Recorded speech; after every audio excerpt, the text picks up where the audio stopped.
The air hung heavy with tension in St. Elmo, Colorado, as Nora Anderson stepped onto the weathered boardwalk, the weight of 100 accusing eyes bearing down upon her slender shoulders. Just yesterday she had been the respected schoolteacher. Today she was the town pariah, all because of a whisper that had grown into a roar. It was the spring of 1881, and St. Elmo was booming like many mining towns scattered across Colorado's rugged mountains. The discovery of silver and gold had transformed what was once a simple settlement into a bustling community of over 2,000 souls. Saloons and boarding houses stood alongside mercantile stores and a newly constructed schoolhouse where Nora had taught for the past 2 years. At 24, Nora had come west from Boston following the death of her parents, seeking independence and purpose in a land of opportunity. With her chestnut hair typically pinned neatly beneath a modest bonnet and intelligent green eyes that missed little, she had quickly earned the town's respect as an educated woman dedicated to the children of St. Elmo.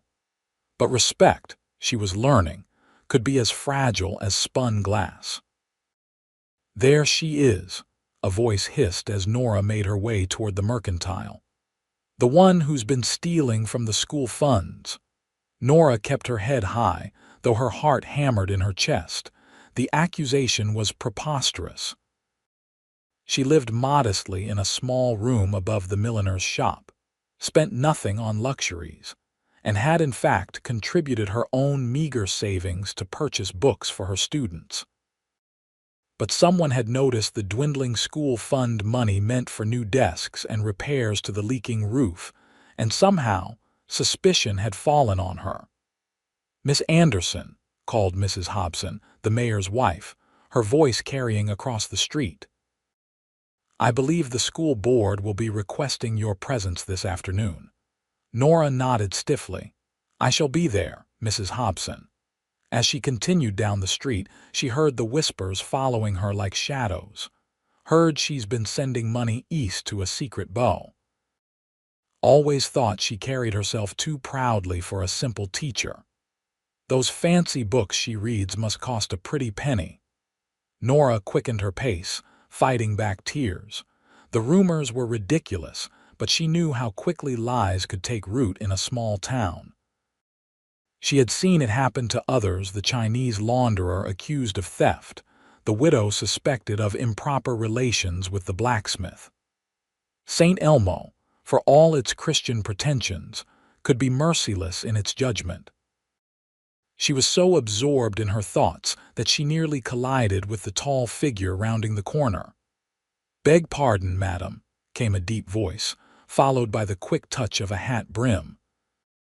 Nora looked up into the face of Xavier Flynn, whose arrival in St. Elmo 3 months prior had caused quite a stir among the unmarried women. With his tall frame, broad shoulders, and eyes the color of a summer sky, he cut an impressive figure. But it was his quiet competence that had earned him respect among the men. He had signed on as foreman at the Lucky Strike mine after demonstrating an uncanny knowledge of both mining operations and handling men. "Mr. Flynn," Nora acknowledged, attempting to step around him. His hand gently caught her elbow. "Miss Anderson, is everything all right? You look troubled." Nora hesitated. Xavier Flynn was still a newcomer, an unknown quantity. Yet there was something in his direct gaze that suggested he wasn't a man to put stock in idle gossip. "I am perfectly fine, Mr. Flynn, but I thank you for your concern." He didn't release her arm immediately, his eyes studying her face. "Forgive my presumption, but you don't look fine, and the way folk are watching you suggests something's amiss." Nora glanced around, noticing the not-so-subtle stares from people on the boardwalk and through shop windows. Her cheeks burned with humiliation. "It's nothing but foolish rumors, Mr. Flynn. I'm certain they'll pass soon enough." "Rumors have a way of growing teeth in places like this," he said quietly. "If there's anything I can do to help, there isn't," she interrupted, more sharply than she intended. Then, softening her tone, "But I appreciate the offer." He released her arm and tipped his hat again. "The offer stands, Miss Anderson. Good day to you." Nora watched him walk away, his long stride carrying him toward the assayer's office. There was something comforting about his presence that she couldn't quite define, a steadiness, perhaps, or a certainty of purpose that seemed lacking in so many of the men who had come west seeking quick fortunes. By the time she reached the mercantile, Nora's resolve had strengthened. She would face the school board with dignity, explain the situation, and clear her name. The truth would prevail. It had to. But when she entered the store, the usual friendly greeting from Mr. Peterson was noticeably absent. Instead, he busied himself rearranging items on a shelf while his wife watched Nora with thinly veiled suspicion. "Good morning," Nora said firmly. "I need to purchase some writing paper and ink, please." Mrs. Peterson moved to the counter with obvious reluctance. "Will you be paying with the school's money or your own today, Miss Anderson?" The barb was delivered with such casual cruelty that for a moment Nora couldn't respond. She felt the color drain from her face as she reached for her small purse. "My own, Mrs. Peterson, as always." The woman nodded curtly and turned to retrieve the items. While her back was turned, Mr. Peterson approached, his voice low. "Miss Anderson, I've known you to be an honest woman since you arrived. If you say you've done no wrong, I believe you." His words were a small comfort, but Nora was grateful nonetheless. "Thank you, Mr. Peterson. Your faith means more than you know."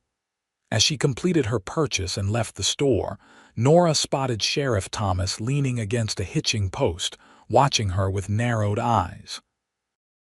The man had never approved of a woman in a position of authority, and she sensed he was enjoying her current predicament. "Miss Anderson," he called as she passed, "I've been meaning to have a word with you." Nora stopped, her spine stiffening. "Yes, Sheriff. Been hearing some concerning things. Thought you might want to clear them up before they get out of hand." His mustache twitched as he spoke, his eyes never quite meeting hers. "I presume you're referring to the absurd accusation that I've stolen from the school fund," Nora replied evenly.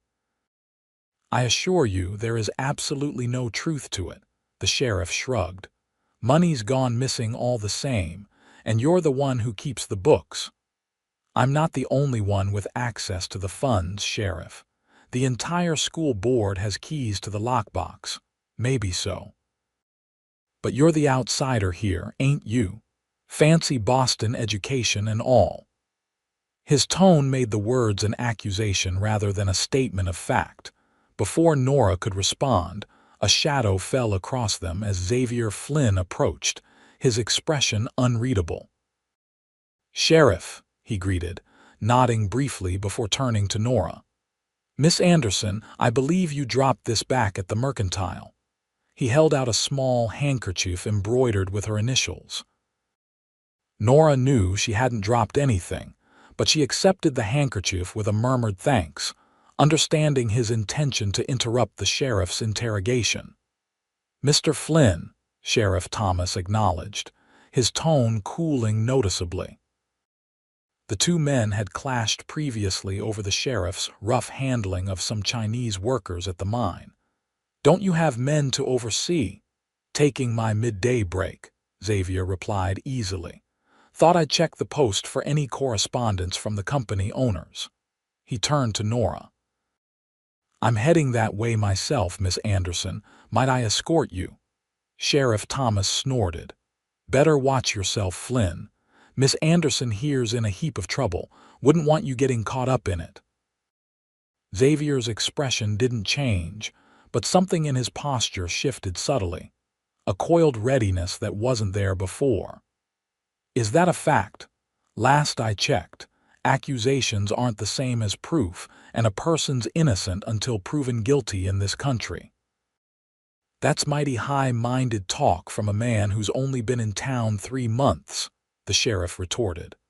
Long enough to know the difference between justice and persecution, Xavier said mildly, though his eyes had hardened.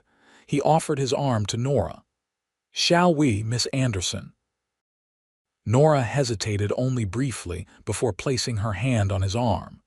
The gesture would fuel more gossip, but at the moment, she was too grateful for his intervention to care. They walked in silence until they were well away from the sheriff. Then Xavier spoke quietly. "I apologize if I overstepped. The sheriff seemed to be enjoying your discomfort a bit too much for my taste." "Thank you," Nora replied, her voice barely above a whisper, "though I fear your gallantry may damage your own standing in town." Xavier's mouth quirked in a half-smile. "My standing doesn't concern me much. Truth does." He glanced down at her. "Would you tell me what's happening?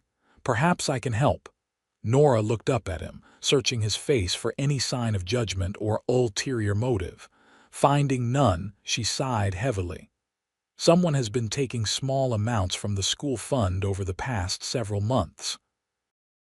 I noticed the discrepancies in the ledger last week and reported it to Mayor Hobson, thinking he would want to investigate." Her voice grew bitter. "Instead, he and the school board have decided I'm the most likely culprit. Based on what evidence?" "None whatsoever, except that I'm unmarried from the East and manage the accounts." Nora shook her head in frustration. "I've worked tirelessly for this town's children, Mr. Flynn. I've spent my own money on books and supplies when the budget couldn't stretch. The very idea that I would steal from them is—" Her voice broke. Xavier stopped walking, turning to face her. "I believe you, Miss Anderson." The simple declaration, delivered with such quiet certainty, nearly undid her composure. For days, she had faced suspicion and accusation, with no one willing to stand firmly in her corner. "Why?" she asked, needing to understand his confidence.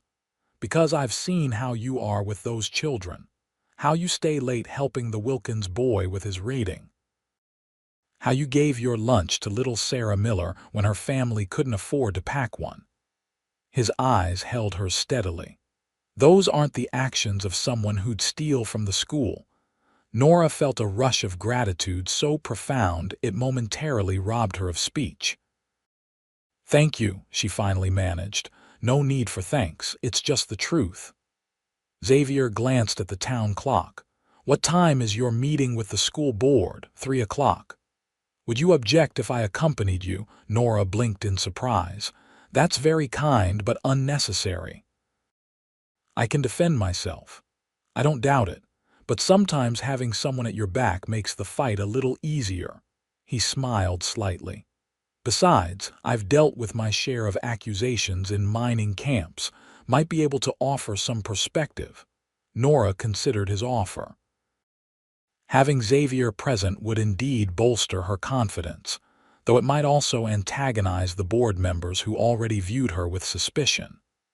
But perhaps that was exactly what was needed: someone to disrupt their comfortable certainty, to force them to consider that they might be wrong.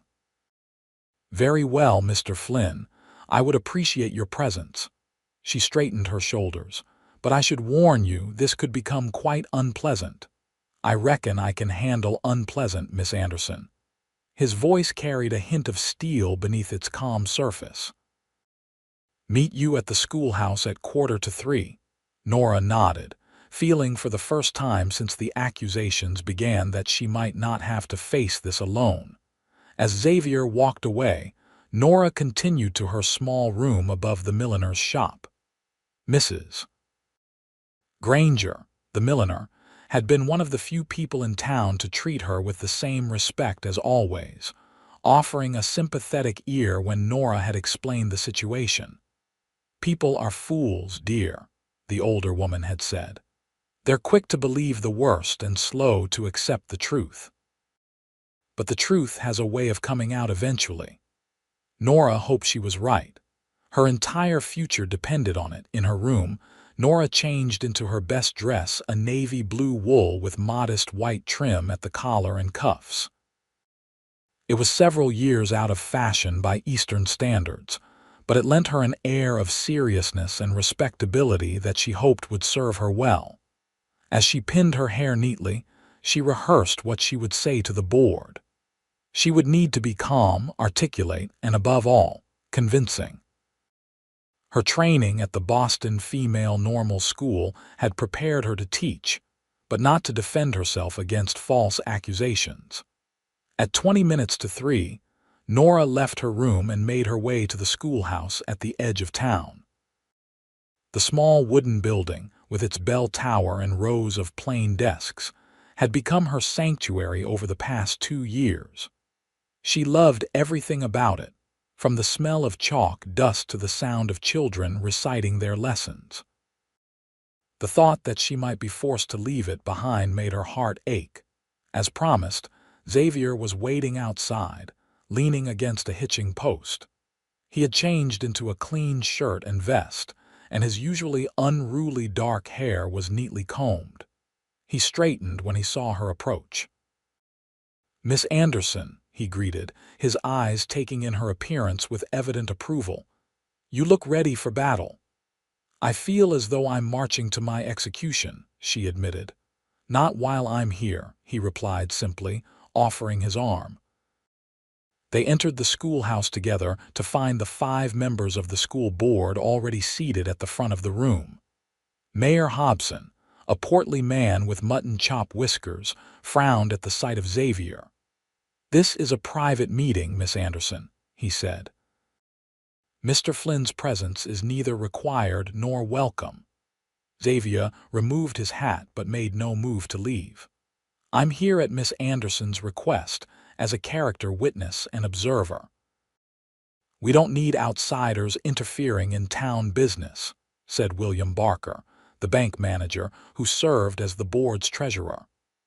"Seems to me Miss Anderson has the right to representation, same as anyone accused of wrongdoing," Xavier countered mildly. Mayor Hobson's face reddened, but after a moment of tense silence, he gestured impatiently to the 2 chairs positioned before the board. "Very well. Let's get on with it." Nora and Xavier took their seats.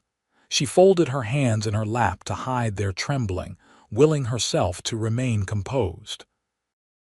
"Miss Anderson," began the mayor, "you're aware that a significant sum has gone missing from the school fund over the past several months. As the person responsible for maintaining the ledger and making purchases for the school, you are naturally the focus of our inquiry." "I understand that, Mayor Hobson," Nora replied steadily. "And I categorically deny having taken any money whatsoever from the school fund. In fact, I was the one who brought the discrepancies to your attention." "A clever misdirection, perhaps," suggested Reverend Powell, the oldest member of the board, "to allay suspicion." Nora felt her cheeks flush with indignation. "I resent that implication, Reverend. I have served this community faithfully since my arrival. I have never given anyone reason to doubt my integrity." "Yet the money is gone," said Mrs. Hobson sharply. "Nearly $70 over the course of the school year, and you are the only one who regularly accesses the fund." "That's not accurate," Nora countered. "Every member of this board has a key to the lockbox, and Mr. Barker, as treasurer, reviews the ledger monthly when making deposits from the town's tax collection." Mr. Barker shifted uncomfortably in his seat. "Are you accusing me of impropriety, Miss Anderson?" "I'm not accusing anyone," Nora said firmly. "I'm merely pointing out that I am not the only person with access to the funds. I would never steal from my students or this town." Xavier, who had been quietly observing, now leaned forward. "May I ask a question?" Mayor Hobson's frown deepened, but he nodded curtly. "Has anyone bothered to audit the ledger against actual receipts, or compare the withdrawals with purchases made for the school?" An uncomfortable silence fell over the room. "The discrepancies are clear in the ledger itself," Mr. Barker finally said. "Money was withdrawn but not accounted for in purchases." By Miss Anderson's own admission, Xavier pointed out. She's the one who noticed and reported it. Would a thief do that? Perhaps she grew worried that someone else would notice, Mrs. Hobson suggested. Nora couldn't contain herself any longer. This is absurd. You've already decided my guilt without a shred of evidence. Have any of you considered that someone else might be responsible? Or that there might be a legitimate explanation for the missing funds? What explanation could there possibly be? Reverend Powell asked, his tone skeptical. I don't know, Nora admitted. But I do know that I have not taken any money. I live simply. I have no extravagant possessions. Where exactly do you think this money has gone? The board members exchanged glances, clearly at a loss to answer her question. Xavier spoke again, his voice calm but carrying an undertone of authority that made everyone pay attention. It seems to me that the fair approach would be to conduct a proper investigation before leveling accusations. Examine the ledger entries more carefully. Determine exactly when the money disappeared and what it might have been used for. We don't need advice from a newcomer on how to conduct town business, Mayor Hobson blustered. Perhaps you do, Xavier replied evenly. If your idea of justice is condemning a dedicated teacher based on circumstantial evidence and town gossip. The mayor's face turned an alarming shade of purple. Now see here. No, you see here, Xavier interrupted, his voice hardening. Miss Anderson has given 2 years of her life to educating this town's children, often at personal sacrifice. She deserves better than this witch hunt.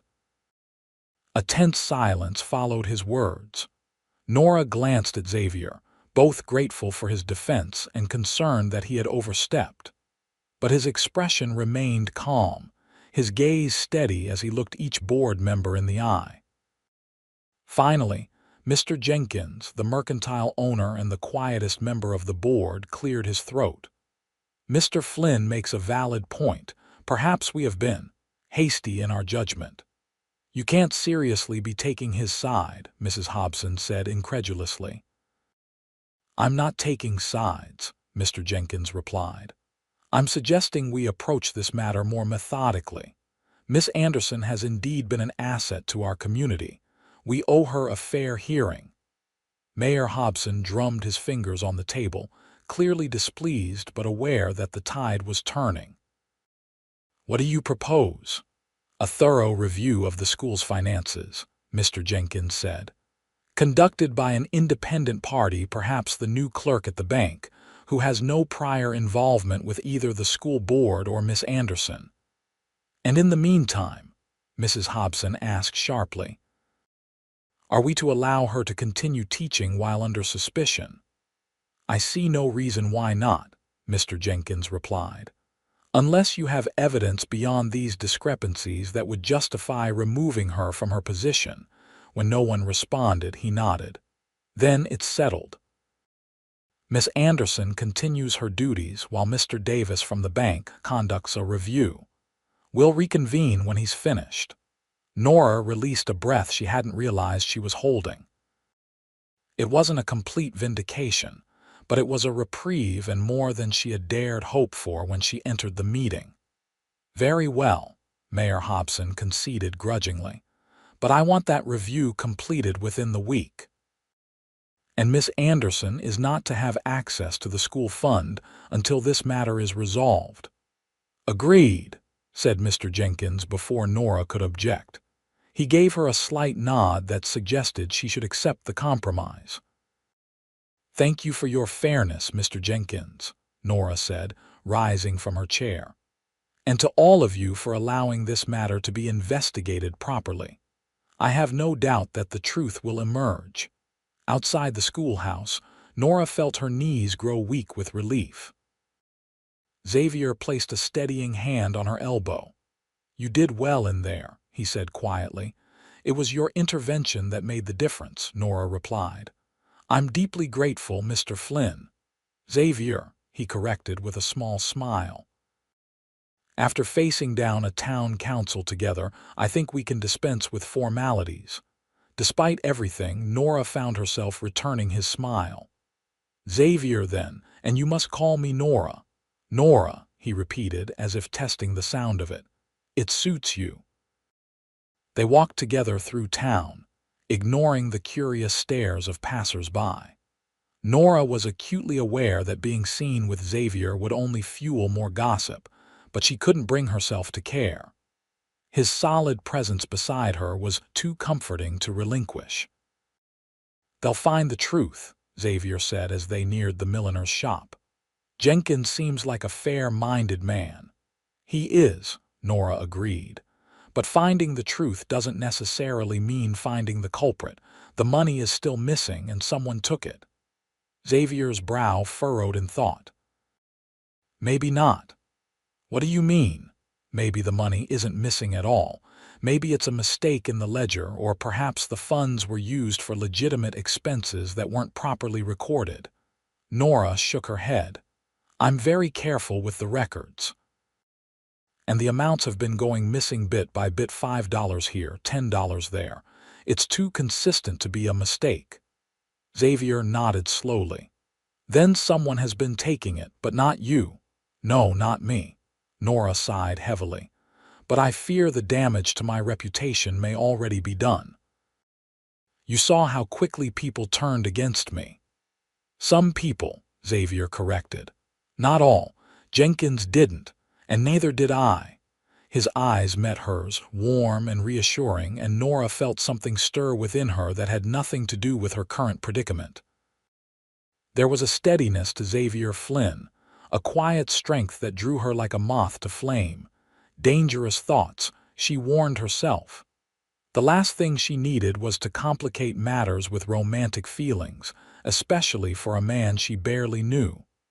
Well, she said, breaking the moment. I should prepare for tomorrow's lessons. The children will have heard the rumors by now. I need to be ready to face them. Xavier nodded, understanding her need to retreat.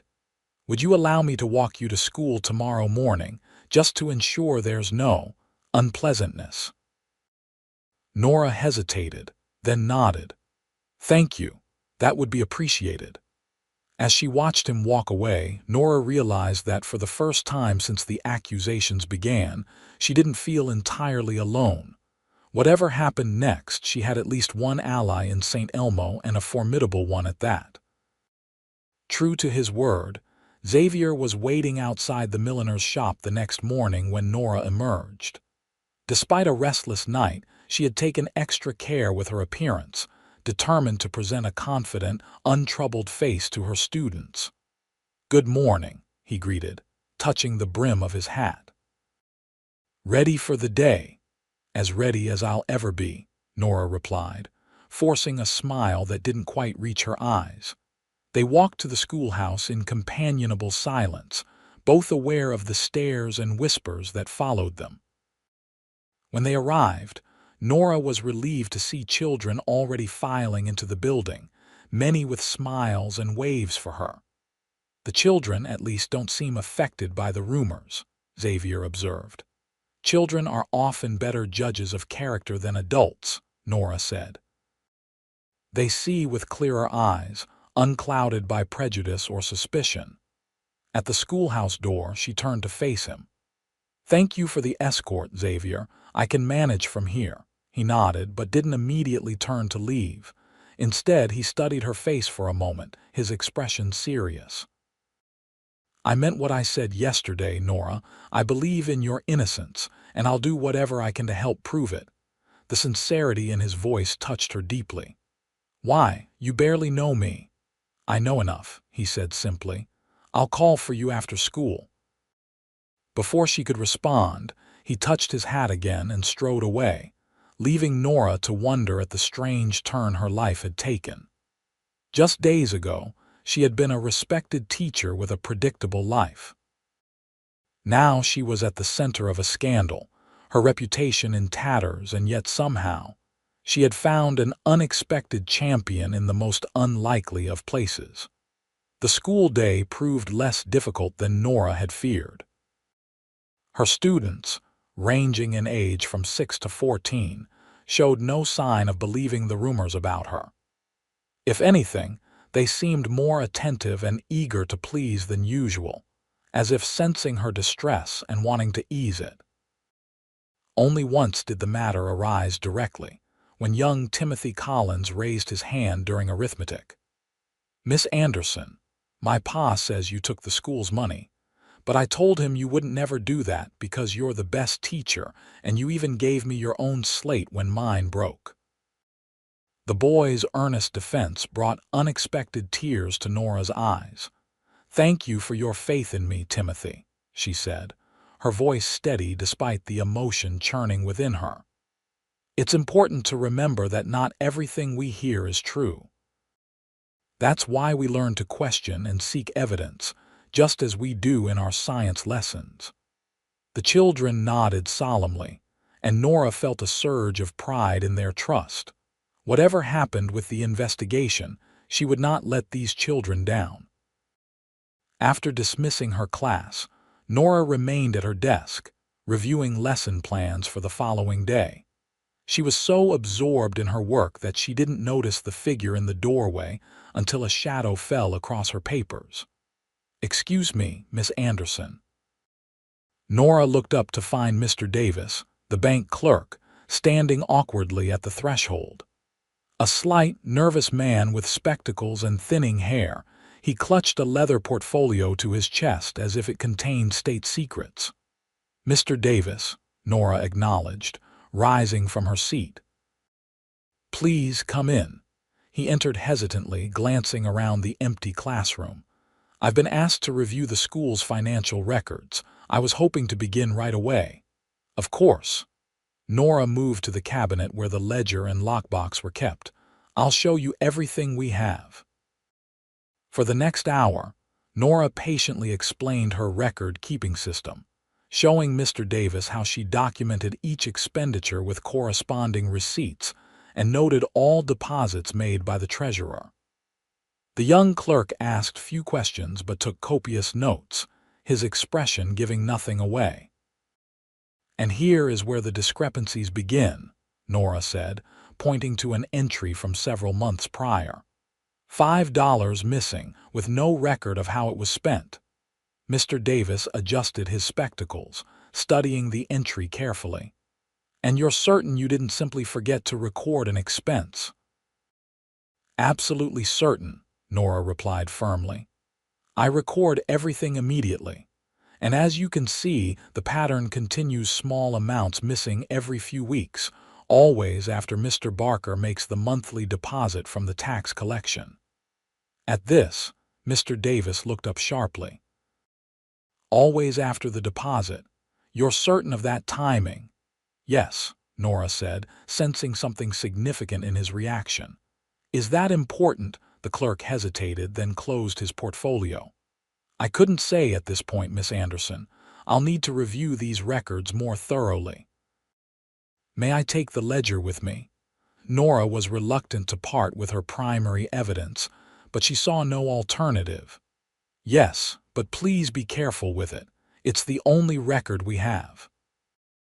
"I'll guard it with my life," Mr. Davis promised, with unexpected vehemence that made Nora wonder if he knew something he wasn't sharing. After the clerk left, Nora gathered her belongings and locked the schoolhouse. To her surprise, Xavier was waiting outside, leaning against a tree. "You're still here?" she asked, unable to hide her pleasure at seeing him. "Said I'd call for you after school," he reminded her. "Just took a walk while you were busy with the bank fellow." He nodded toward the direction Mr. Davis had gone. "How did that go?" "I'm not sure," Nora admitted as they fell into step together. "He seemed particularly interested in the timing of the missing funds, always after the monthly deposit." Xavier's expression sharpened. "That is interesting. Could indicate the thief knows when the lockbox is fullest." "Which would be anyone on the school board or anyone who knows the town's payment schedule," Nora said with a sigh. "It doesn't narrow things down much. Still, it's something." Xavier guided her around a muddy patch in the road. Progress often comes in small steps. They walked in silence for a moment before Nora gathered the courage to ask the question that had been nagging at her since yesterday. Xavier, why are you helping me? Truly, you must know it could make things difficult for you with the mine owners and the town council. Xavier considered her question seriously before answering. I suppose because I know what it's like to be judged unfairly. Before coming to St. Elmo, I worked a claim in Idaho. Did well enough to hire a few men, even started courting the daughter of a local businessman. His expression darkened.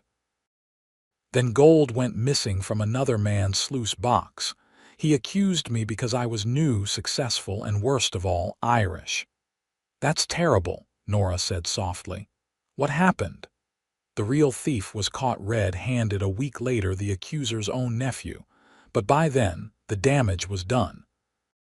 My workers had quit, the businessman had forbidden his daughter to see me, and my reputation was in tatters. His mouth twisted in a humorless smile. So I sold my claim and moved on. Decided mining for others was simpler than dealing with claim jumpers and false accusations. Nora's heart ached for the injustice he had suffered. I'm sorry you went through that. No one stood by you. One man did, the local school teacher, as it happens. He was the only one who publicly defended me, said evidence should matter more than prejudice. Xavier's gaze met hers. So when I saw what was happening to you, I couldn't just stand by. Figured it was time to repay that debt. The simplicity of his explanation, the principle behind it, touched Nora deeply.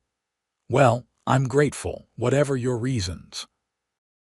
They had reached the milliner's shop, but neither seemed in a hurry to part.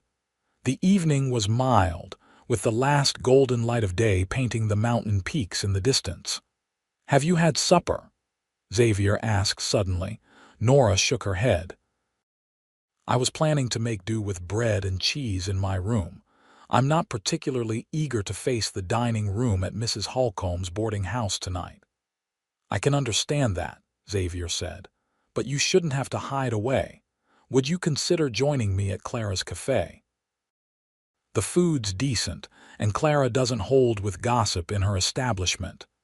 The invitation was tempting, but Nora hesitated. People will talk even more if we're seen dining together. Let them, Xavier said with a shrug. They're already talking. Might as well give them something worth talking about. Despite her concerns, Nora found herself smiling at his defiance, and the thought of sitting alone in her room, replaying the day's events and dreading tomorrow, held little appeal. Very well, Mr. Flynn. I accept your invitation. Clara's cafe was busy but not crowded when they arrived. A few heads turned at their entrance, and the volume of conversation dipped momentarily before resuming. Clara herself, a stout woman with iron-gray hair and a no-nonsense demeanor, showed them to a corner table with a curt nod. Evening, Miss Anderson, Mr. Flynn. Special today is beef stew with dumplings. Sounds perfect, Xavier said. 2 portions, please. As Clara bustled away, Nora surveyed the room, noting who was present and who was studiously avoiding her gaze. To her surprise, Mr. Jenkins from the school board nodded politely in her direction, and Mrs. Granger, the milliner, actually smiled encouragingly. See, not everyone believes the worst, Xavier said, following her gaze. Perhaps, Nora conceded, but clearing my name officially is what matters. I can't teach effectively if half the town thinks I'm a thief. We'll get to the bottom of it, Xavier promised, one way or another. Their food arrived steaming and fragrant, and for a while they set aside their troubles to enjoy the meal. Nora found herself relaxing as Xavier shared stories of his travels across the West, from the silver mines of Nevada to the gold fields of California. He had a gift for description that made each place come alive, and a self-deprecating humor when recounting his own misadventures. In turn, Nora told him about her childhood in Boston, her training at the normal school, and her decision to come west after her parents' deaths. "I wanted a fresh start," she explained. "Somewhere I could be useful, make a difference." "And have you found what you were looking for?" Xavier asked, his expression genuinely interested. Nora considered the question carefully. "Yes, I believe I have. Despite everything, I love teaching here. The children are wonderful, honest, and eager to learn. And there's a freedom in the West that I never felt in Boston, a sense that a person is judged more by what they do than by who their family is or what social circle they belong to." "Until rumors start flying," Xavier added wryly. "Until then," Nora agreed with a small laugh. "But I still believe the truth will prevail. It has to." As they finished their meal, Sheriff Thomas entered the cafe, his gaze immediately finding them in the corner. His expression darkened as he approached their table. "Well, well," he drawled, thumbs hooked in his belt. The schoolmarm and the mine foreman looking mighty cozy. Xavier's posture tensed, but his voice remained casual. "Evening, Sheriff. Something we can help you with. Just making my rounds," the sheriff replied, his attention shifting to Nora. "Interesting company you're keeping, Miss Anderson. Might make folks wonder what else you're hiding." Nora felt her cheeks flush with anger, but before she could respond, Clara appeared at the sheriff's elbow. "Thomas, you know my policy. No harassing my customers." The cafe owner's voice was pleasant but carried an unmistakable warning. "Now, did you want a meal, or are you just passing through?" The sheriff's mustache twitched in annoyance. "Just passing, Clara. Don't get your feathers ruffled." With a final meaningful look at Nora and Xavier, he departed, letting the door swing shut behind him with unnecessary force. "Don't mind him," Clara said, collecting their empty plates. "He's been insufferable ever since Mayor Hobson appointed him. Acts like he's some kind of big city lawman instead of a glorified town watchman." She nodded approvingly at their clean plates. "Room for apple pie." "Just baked it this afternoon." "I couldn't possibly," Nora began, but Xavier cut in. "2 slices would be wonderful, Clara. Thank you." When the cafe owner had gone, Nora gave Xavier a questioning look. "You seem determined to extend this evening. Is that a problem?" he asked, a hint of uncertainty crossing his features for the first time. "No," Nora admitted, surprised by her own honesty. "It's not a problem at all." His smile in response sent an unexpected warmth through her, a feeling she hadn't experienced in a very long time, perhaps ever.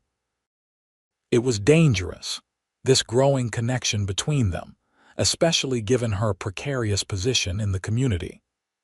But sitting across from Xavier, seeing the genuine concern and respect in his eyes, Nora found it increasingly difficult to care about propriety or caution. The pie arrived, golden-crusted and fragrant with cinnamon, and for a while longer they prolonged their time together, talking of books they had read and places they hoped to see.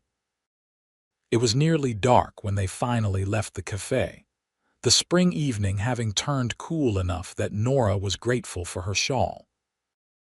Xavier walked her back to the milliner's shop in comfortable silence, their shoulders occasionally brushing in a way that felt both innocent and thrillingly intimate. At her door, he paused, clearly reluctant to say goodnight. "Thank you for supper," Nora said softly. It was a welcome distraction from everything else. "My pleasure," Xavier replied, his voice equally low. "Perhaps we could make it a regular occurrence while this investigation continues. For your safety, of course." Nora couldn't help but smile at his transparent excuse. "Of course." For safety. Their eyes held for a moment longer than was strictly proper, and Nora felt her breath catch at the intensity of his gaze. Then, with a respectful nod, Xavier stepped back. "Good night, Nora. Sleep well." "Good night, Xavier." As she climbed the stairs to her room, Nora felt lighter than she had in days. despite the uncertainty that still loomed over her future. Whatever happened with the investigation, she was no longer facing it alone, and that, she realized, made all the difference. The next morning brought an unexpected development. Nora was preparing for school when a knock at her door revealed Mrs. Granger, the milliner, holding a sealed envelope. "This just came for you, dear." Hand-delivered by Mr. Davis himself, looking like he hadn't slept a wink. Nora accepted the envelope with trepidation. "Did he say anything?" "Not a word, just asked me to give it to you directly." Mrs. Granger hesitated, her kind face troubled. "I hope it's good news, child.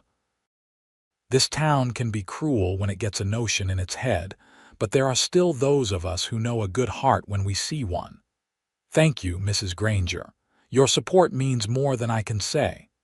Once alone, Nora broke the seal with trembling fingers. The note inside was brief but staggering. "Miss Anderson, I have discovered evidence that may exonerate you. Please meet me at the bank at noon. Come discreetly. It is of utmost importance that certain parties remain unaware of our meeting. Destroy this note. H." Davis. Nora read the message twice, her heart racing. Evidence that could clear her name, but the clerk's caution was concerning. Who were these certain parties, he feared, and why the secrecy? She burned the note in the small stove that heated her room, watching the paper curl and blacken until nothing remained but ash. Then she prepared for school as usual, her mind whirling with questions and possibilities. Xavier was waiting at the corner as he had been the day before, his tall figure a welcome sight in the early morning light. "You look distracted," he observed as they fell into step together. "Something happened." Nora glanced around to ensure no one was within earshot before speaking in a low voice. "I received a note from Mr. Davis this morning. He says he's found evidence that may clear me but wants to meet privately at noon." Xavier's expression sharpened. "At the bank?" "Yes." He seemed quite insistent about discretion. "I don't like it," Xavier said after a moment. "Why the secrecy? If he's found something, why not take it straight to the mayor or the school board?" Nora hadn't considered that aspect. "Perhaps he's being cautious until he's certain. Or maybe he wants to discuss it with me first, since my reputation is at stake. Maybe." Xavier didn't sound convinced. "I think I should accompany you to this meeting." "He specifically asked me to come alone," Nora reminded him, "and discreetly."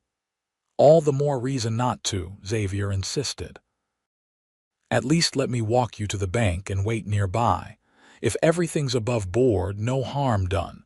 If not—" He left the sentence unfinished, but his meaning was clear. Nora considered his concerns. It was true that the request for secrecy was odd, but Mr. Davis had seemed genuinely interested in finding the truth during their meeting yesterday. Still, Xavier's protective instincts had proven valuable thus far. "Very well," she conceded, "but please keep your distance. I don't want to alarm him or make him think I don't trust his intentions."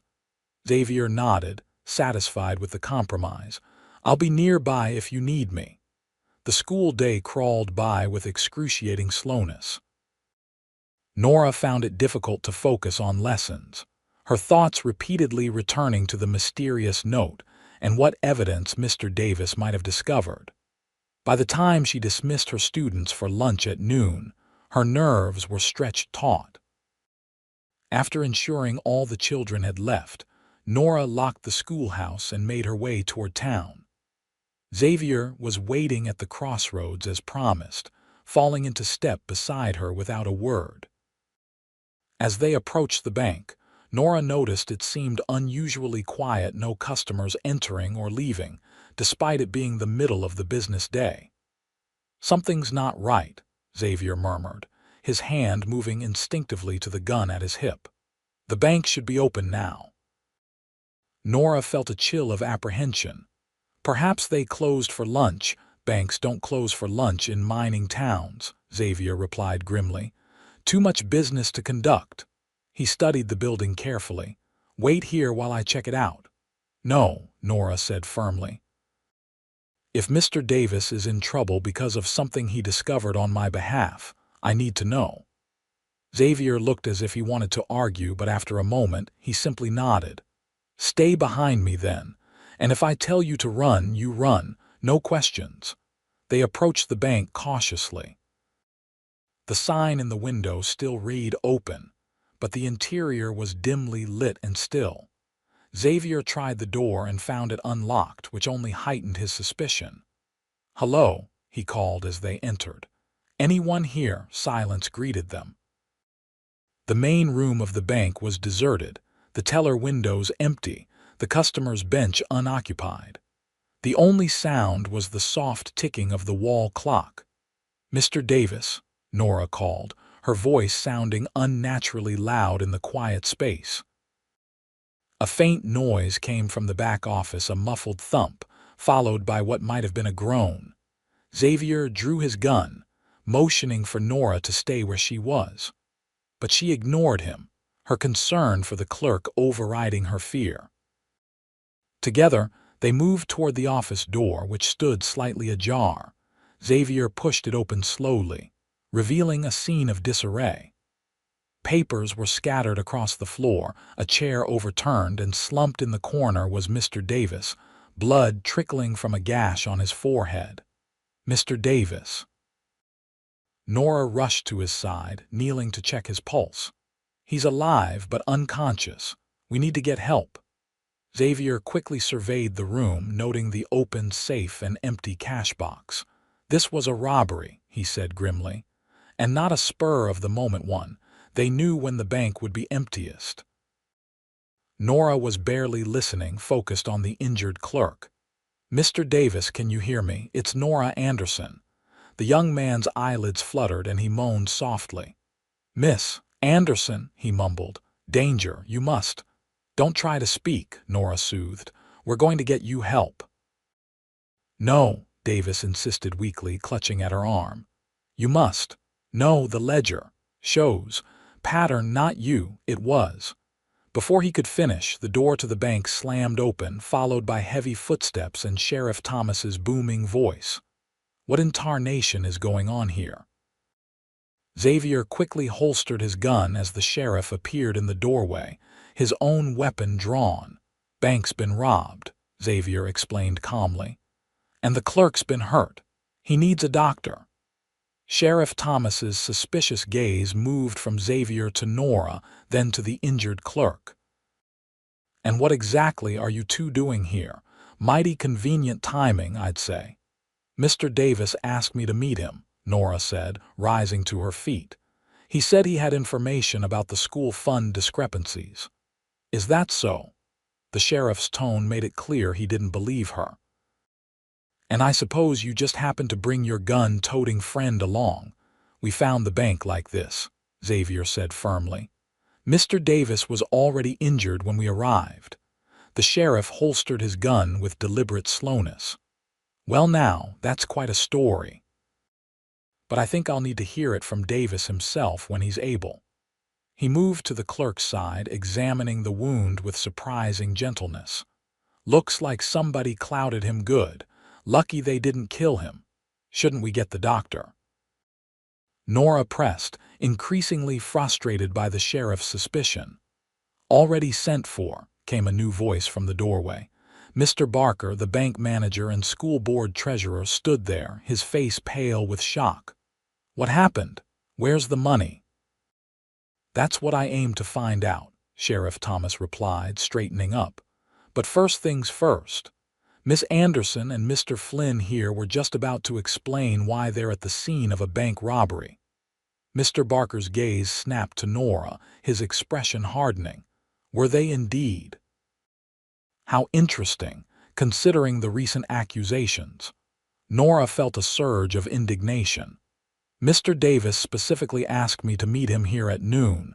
He said he had found evidence related to the missing school funds, evidence that would exonerate me. A likely story, the sheriff scoffed.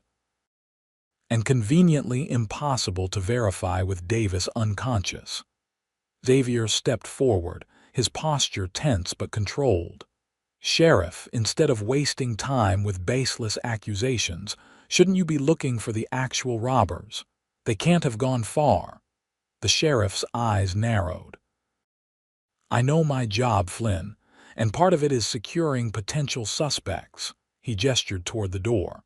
"Both of you come with me. We'll continue this discussion at my office while I get statements." "We're not suspects," Nora protested. "We were trying to help."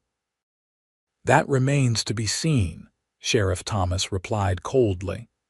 "Now move, unless you want to be charged with obstruction as well as potential theft." With no choice but to comply, Nora and Xavier followed the sheriff out of the bank, acutely aware of the curious stares from townspeople who had begun to gather outside. Word of the robbery and their presence at the scene would spread through St. Elmo like wildfire. At the sheriff's office, they were separated into different rooms for questioning. Nora repeated her story multiple times, emphasizing the note from Mr. Davis and her legitimate reason for being at the bank. The sheriff remained skeptical, particularly when she admitted burning the note as instructed. "Mighty convenient," he repeated. "No note, an unconscious witness, and you just happened to show up right after a robbery. If we had robbed the bank, why would we still be there when you arrived?" Nora countered, her patience wearing thin. "Why not take the money and flee?" The sheriff had no good answer for that, but his suspicion remained undiminished. After what seemed like hours, the door opened to admit Mayor Hobson, his expression grave. "Sheriff, a word." The two men stepped outside, leaving Nora alone with her thoughts. What had Mr. Davis discovered, and who had attacked him to prevent him from sharing it? The timing couldn't be coincidental. When the sheriff returned, his manner had changed subtly. "You're free to go for now, Miss Anderson. But don't leave town. This investigation is far from over."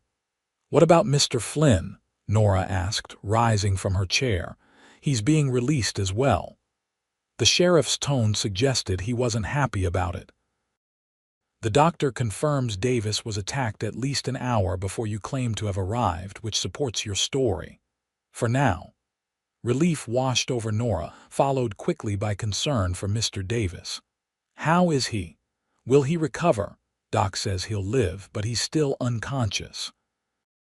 Took a nasty blow to the head." The sheriff opened the door, gesturing for her to leave.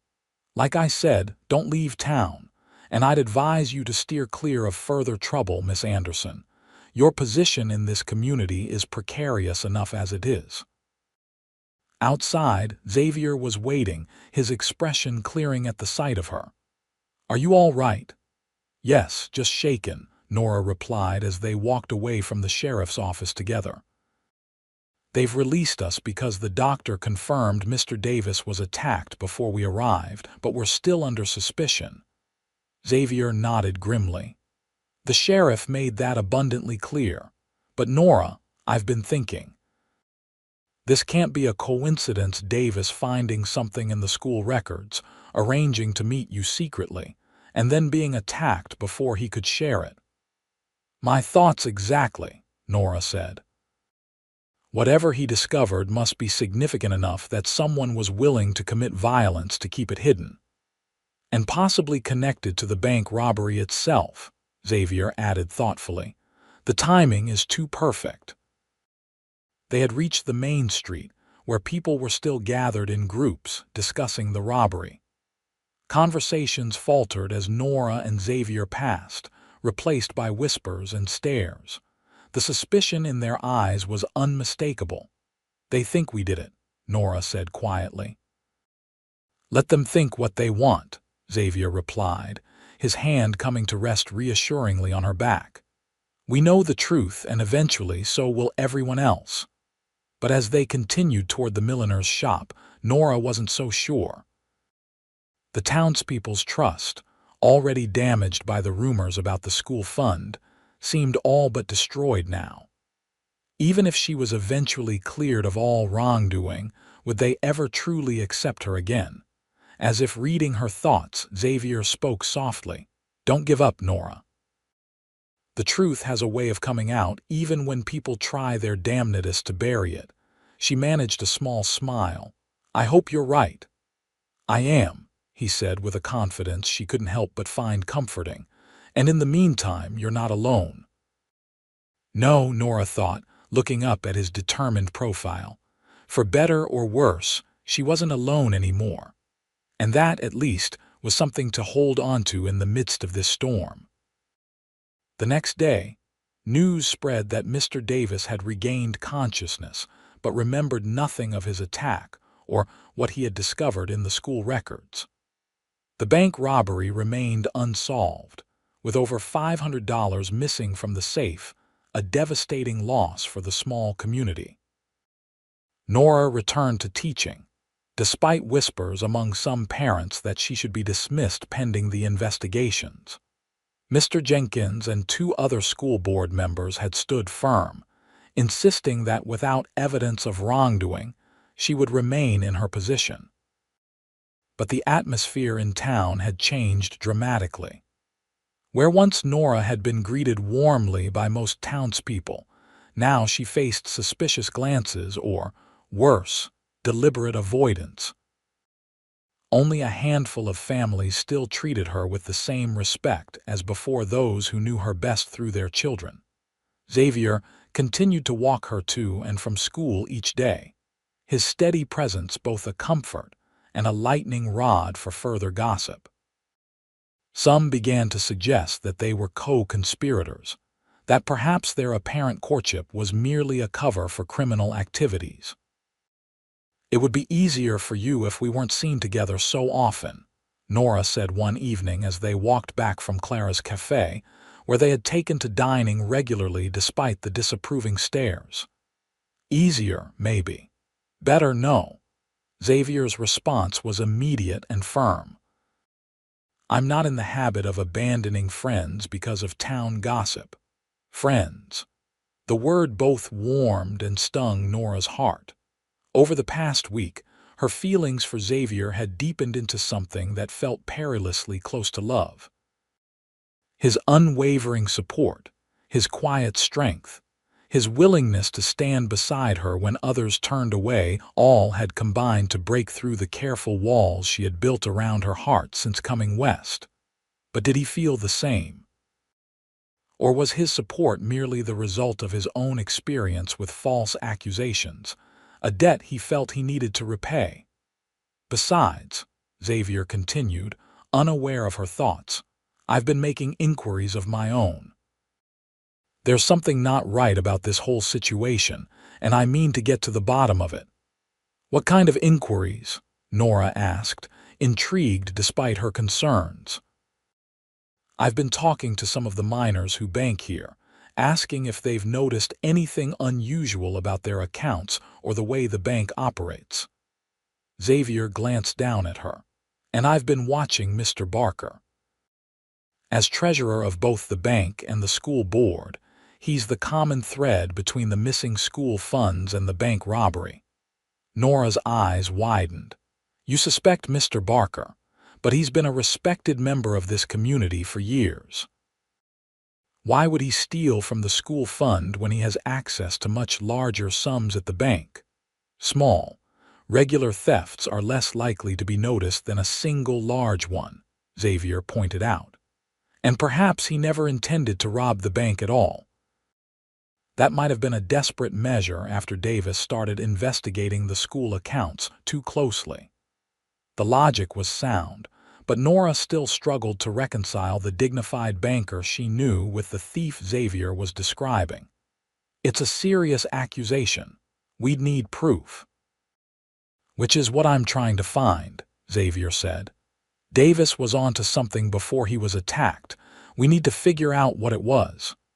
They had reached the milliner's shop, but neither made a move to part ways. The spring evening was pleasant, with a warm breeze carrying the scent of pine from the surrounding mountains. "Xavier," Nora began hesitantly, "why are you really doing this? And please don't say it's because of what happened to you in Idaho. There's more to it than that, isn't there? In the fading light, his expression was difficult to read, but something in his posture changed, becoming less certain, more vulnerable. There is more, he admitted quietly, but I'm not sure you're ready to hear it, or that I'm ready to say it given everything else you're dealing with. Nora's heart quickened. I think I am ready. In fact, I think I need to hear it, especially now. Xavier took a step closer, close enough that she could see the flecks of darker blue in his eyes, the slight stubble on his jaw. Nora, from the first moment I saw you, there was something about you that drew me. Your dignity, your intelligence, your devotion to those children. When the accusation started, all I could think was how wrong it was, how unfair that someone like you should suffer for something you didn't do. He paused, searching her face. But these past days, walking with you, talking with you, seeing your strength even when everything's falling apart around you, I've come to feel something I never expected, something I've never felt before, not even in Idaho. Nora could barely breathe, the intensity of his gaze and his words holding her spellbound. I'm falling in love with you, he said simply. And that's why I can't walk away, no matter what this town thinks of us. The admission, spoken so plainly and with such evident sincerity, broke through the last of Nora's reservations. I feel the same, she whispered, her voice unsteady with emotion. I've tried to tell myself it's just gratitude or the extraordinary circumstances we're in, but it's more than that. Much more. For a moment they stood in silence, the weight of their confessions hanging between them like a tangible thing. Then, slowly, Xavier reached out to touch her cheek, his fingers gentle against her skin. May I kiss you, Nora Anderson? Instead of answering, she closed the distance between them, her lips meeting his in a kiss that was tentative at first, then deepening with a longing neither had fully acknowledged until now. His arms encircled her waist, drawing her closer, and for a few precious moments the accusations, the suspicion, the uncertainty of her future, all of it faded away, leaving only this connection, this man, this unexpected happiness. When they finally parted, both slightly breathless, Xavier kept his arms around her as if reluctant to break the spell. I should go, he said softly, though his eyes said otherwise. You should, Nora agreed, equally reluctant. People will talk. A smile tugged at his lips. People are already talking. True. Nora returned his smile, feeling lighter than she had in days despite the challenges that still faced them. But perhaps we shouldn't give them more ammunition just yet. Xavier nodded, pressing one more quick, gentle kiss to her lips before stepping back. I'll see you in the morning. Good night, Xavier. Nora watched him walk away, her heart full to bursting with conflicting emotions, joy at this newfound love, fear for what the future might hold, determination to clear her name once and for all. Whatever happened next, she would face it with renewed strength, knowing she was truly not alone. The following morning brought an unexpected visitor to the schoolhouse before classes began. Nora was arranging books on the shelves when a soft knock at the door revealed Mr. Jenkins, looking uncharacteristically troubled. Miss Anderson, I hope I'm not disturbing your preparations, he said, removing his hat as he entered. Not at all, Mr. Jenkins. What can I do for you? The merchant hesitated, glancing around the empty classroom before speaking in a lowered voice. I've come to share some concerns and some information that might be relevant to your situation. Nora's pulse quickened. Please continue. I've been reviewing the school board's financial decisions over the past year, and I've noticed some irregularities that go beyond the missing funds you reported. He reached into his coat and withdrew a folded paper. This is a copy of a purchase order for new desks that was approved last fall.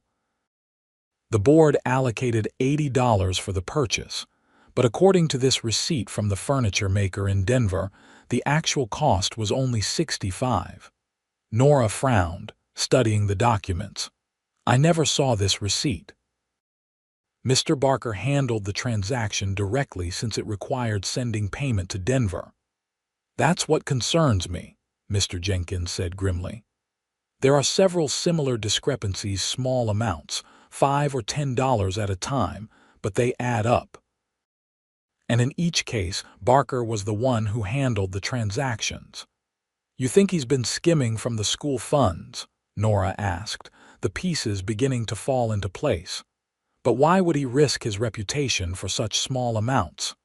I don't know, Mr. Jenkins admitted. But I found something else that might explain it. He produced another document, this one a bank notice. Barker received this foreclosure warning on his home 2 months ago. The bank in Denver that holds his mortgage is demanding payment in full by the end of June. Nora's eyes widened as she read the notice. But how did you get this? Mr. Jenkins had the grace to look slightly embarrassed. It was delivered to my store by mistake. I was going to return it to him, but then all this business with the school funds came up, and I started to wonder. If he might be desperate enough to steal, Nora finished. But Mr. Jenkins, this is serious evidence. Why haven't you taken it to the sheriff? The merchant's expression turned cynical. Sheriff Thomas and Barker are thick as thieves, no pun intended. They play cards together twice a week and have business dealings that I've never quite understood. I'm not confident the sheriff would investigate impartially. Then the mayor is Barker's brother-in-law, Mr. Jenkins interrupted, and has his own financial interests tied up with the bank.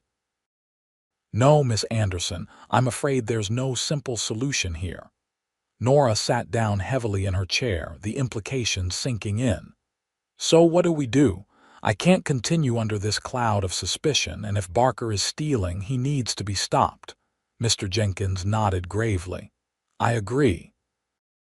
That's why I'm sharing this with you now. I believe Mr. Davis had discovered similar discrepancies before he was attacked. When he regains his memory, he may be able to confirm our suspicions. If he regains his memory, Nora said softly, and if he's willing to speak out. After what happened to him, he might be too frightened. A valid concern, Mr. Jenkins conceded, which is why I think we need additional evidence, something irrefutable that even the sheriff and mayor can't ignore.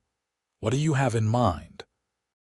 I'm not entirely sure yet, the merchant admitted. But I wanted you to know that you're not alone in your suspicions, and that some of us on the board are working to uncover the truth. He glanced toward the door as the sound of approaching children signaled the imminent start of the school day. I should go. But please be careful, Miss Anderson. If Barker is indeed responsible and realizes we're investigating him, he may become dangerous. Nora nodded, tucking the documents into her desk drawer. I understand, and thank you, Mr. Jenkins. Your support means more than you know. After the merchant left, Nora greeted her students with her usual warmth, though her mind was racing with this new information. She needed to tell Xavier as soon as possible. His suspicions about Barker had been correct all along, and now they had at least some evidence to support them. The school day passed in a blur of lessons and recitations, with Nora's thoughts repeatedly returning to Mr. Jenkins's revelations. By the time the final bell rang and the children dispersed, she was eager to find Xavier and share what she had learned. But as she locked up the schoolhouse, an unexpected figure approached across the schoolyard, Mr. Barker himself, impeccably dressed as always, his gold watch chain gleaming in the afternoon sun. Miss Anderson, he called, his tone friendly enough to raise her suspicions immediately. I was hoping to have a word with you. Nora forced herself to smile politely, though her pulse had quickened with alarm. Of course, Mr. Barker. What can I do for you? The banker glanced around, as if ensuring they were alone, before speaking in a confidential tone. I've been reviewing the school's financial records myself, in light of recent events, and I've made a discovery that I think will interest you. Nora's hand tightened on her key. Oh, what sort of discovery? It appears there may have been a clerical error in the accounting, Barker said smoothly. The discrepancies you reported might not be the result of theft at all, but simply a mistake in how certain expenses were recorded. That's surprising, Nora replied carefully. I'm quite meticulous with the ledger. Oh, I don't doubt your competence, Miss Anderson, Barker assured her with a smile that didn't reach his eyes. But everyone makes mistakes. I've prepared a revised ledger that accounts for all the supposedly missing funds. If you were to agree that this was indeed a simple error on your part, the matter could be resolved quietly, with no further damage to your reputation. The implication was clear: accept responsibility for a mistake that never happened, or continue to face the town's suspicion and hostility. It was a clever trap, one that offered an easy way out of her current predicament at the cost of her integrity. May I see this revised ledger? Nora asked, playing for time. Certainly. I have it at the bank. Perhaps you could stop by tomorrow morning before school. Barker's confidence suggested he expected her to acquiesce readily. I'll consider it, Nora said noncommittally, though I would like to understand exactly what errors I supposedly made. All in good time, Barker replied, his smile thinning slightly. I should warn you, Miss Anderson, that this is likely your best option for resolving the situation favorably. The alternative would be unfortunate for all concerned. The veiled threat hung in the air between them, making Nora's decision clear. Whatever Barker was offering, accepting it would only protect him, not her, and it would certainly not serve justice. I appreciate your concern, Mr. Barker.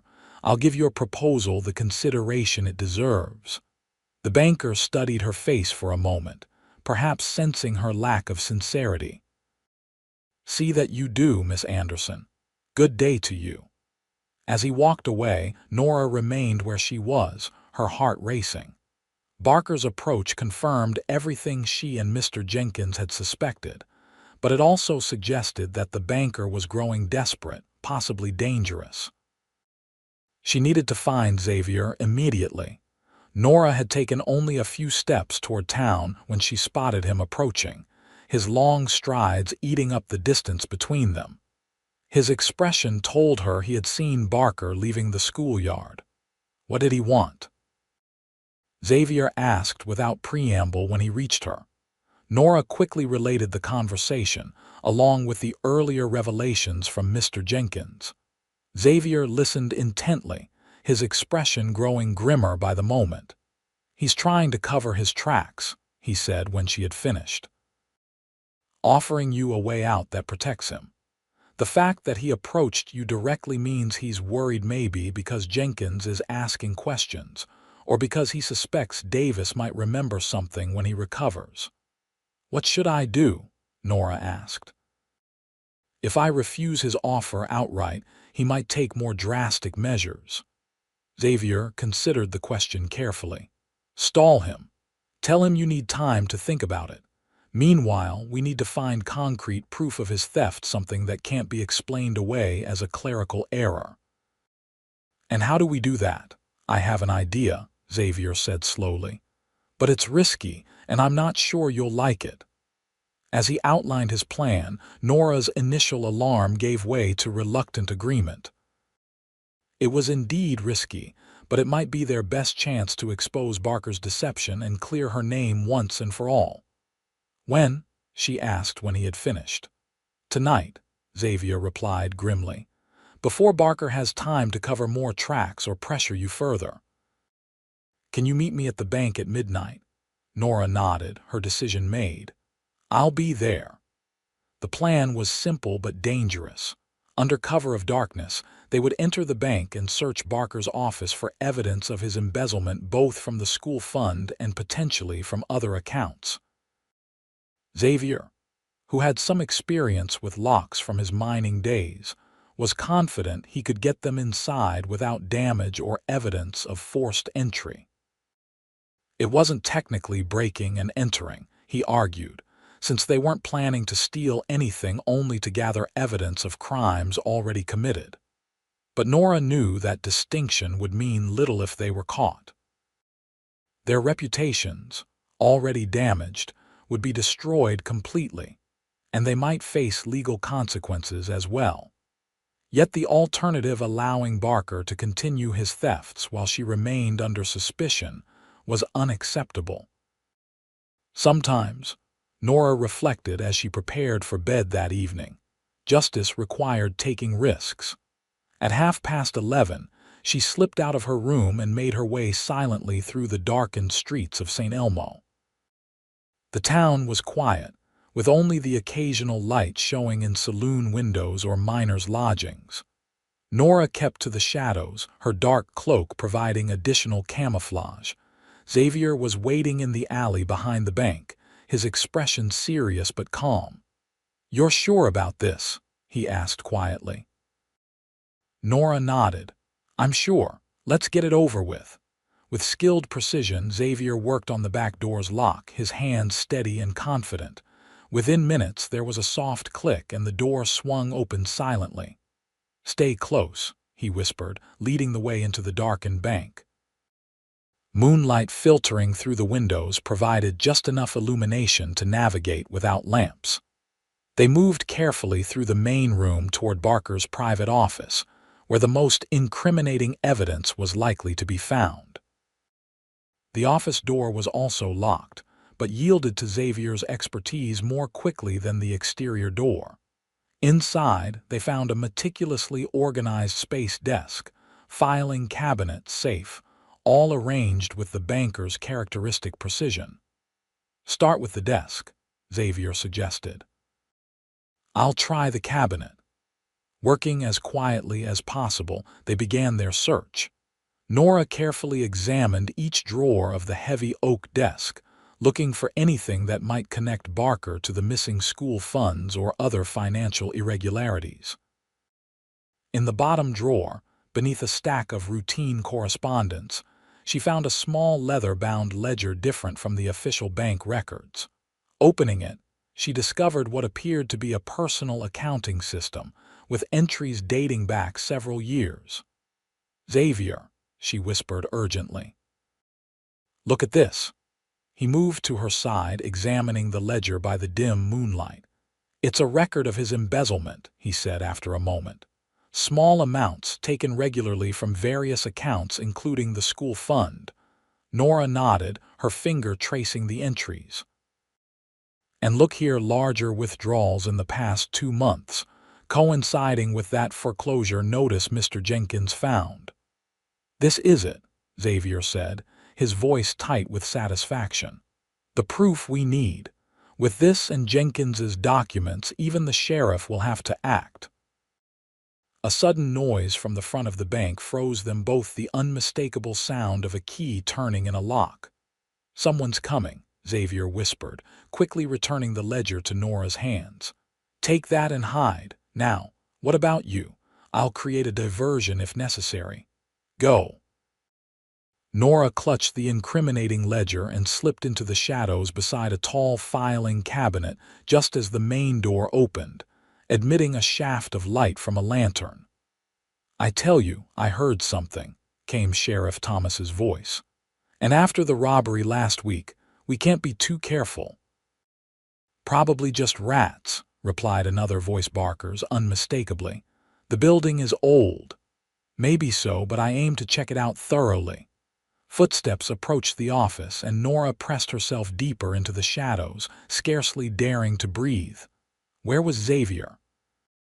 Had he managed to hide, or the thought was interrupted by a sudden crash from the far side of the main room, followed by the sound of footsteps running toward the back door. "There," shouted the sheriff. "Someone's in here." The footsteps receded, pursuing the fleeing intruder Xavier. Nora realized with a mixture of gratitude and fear. He was drawing them away from the office, giving her a chance to escape with the evidence. But how? She was trapped in the office, with the front of the bank now between her and the exit, and if Xavier was captured. Pushing the thought aside, Nora focused on her immediate predicament. The window, it was her only option.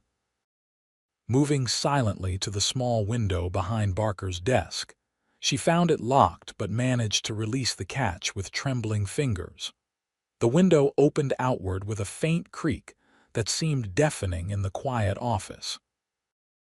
Nora held her breath, listening for any sign that the sheriff or Barker had heard, but the sounds of pursuit continued from the back of the building. Tucking the ledger securely inside her cloak, Nora climbed awkwardly through the window, grateful for once that the banker's office was on the ground floor. She dropped to the ground outside, wincing as her ankle twisted slightly on impact, then quickly closed the window behind her. Now she faced a new dilemma. Should she head back to her room and hide the evidence, or try to find out what had happened to Xavier?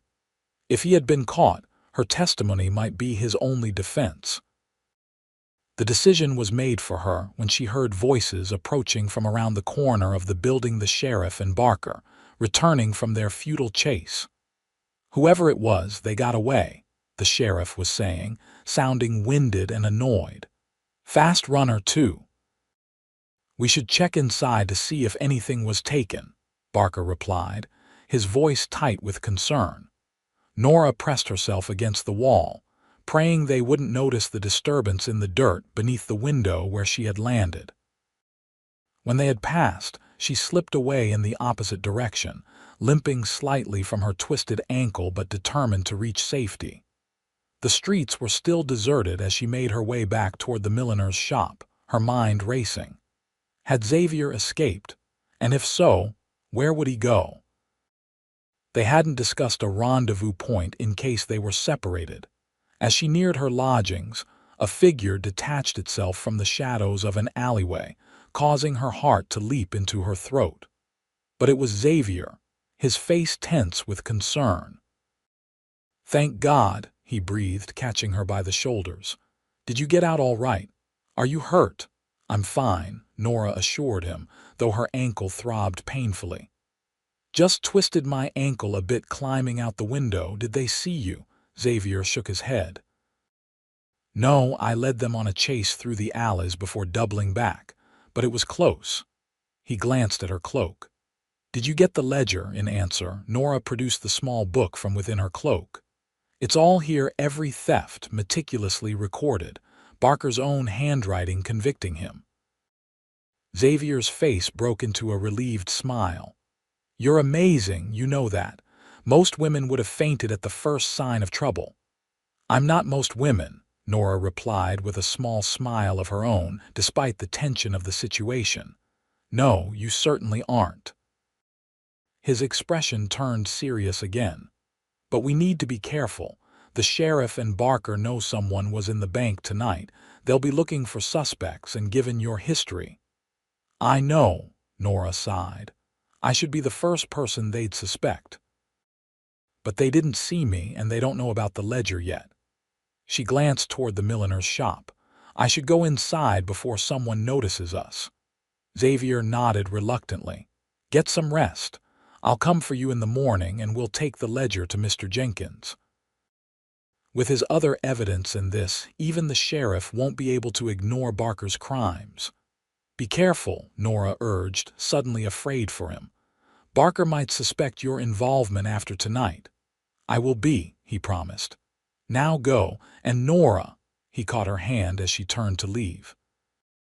"Whatever happens tomorrow, remember that I love you." "I love you too," she whispered, squeezing his hand before reluctantly pulling away. As she climbed the stairs to her room, the ledger safely concealed beneath her mattress, Nora tried to calm her racing thoughts. Tomorrow would bring either vindication or disaster, depending on how the town responded to their evidence against Barker. But whatever happened, she had made her choice to stand for truth, no matter the cost.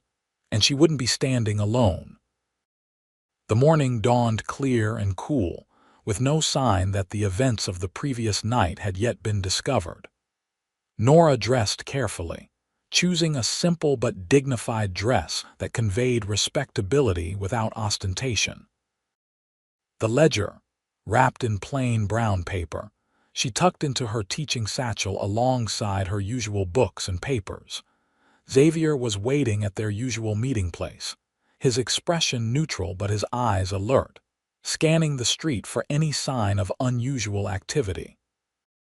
"Any trouble last night after I left?" he asked quietly as they began walking toward the school. Nora shook her head.